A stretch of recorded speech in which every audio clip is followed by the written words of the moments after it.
It's time for the alarm clock pep rally. APR, here we go. Good morning, Allie.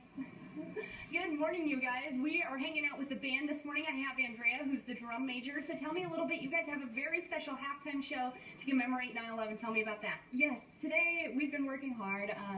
We have a halftime show with dance, cheer, and color guard tonight at the football game, and it's just basically, like you said, to commemorate 9/11, and we hope everyone enjoys the show that we're going to put on. That's going to be awesome. And then you guys also have a lot of fundraising going on right now. Tell me about that. Yeah, so we're trying to raise money right now for championships in Fresno. It's a huge event, and we want to go out and represent San Marcos. So if you can go to nightregiment.org, we're having a rehearsathon next Saturday, 8 hours of marching, playing, just practicing, getting ready, and any donation helps. We really need a whole lot to fundraise. So. Very cool. Well, Andrea, I'm going to let you jump on up there. So this is the San Marcos Band, the Night Regiment. Let's listen in as they give us a little taste of what they do here at San Marcos.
Very good, you guys. We're going to have more Good Morning San Diego coming right back.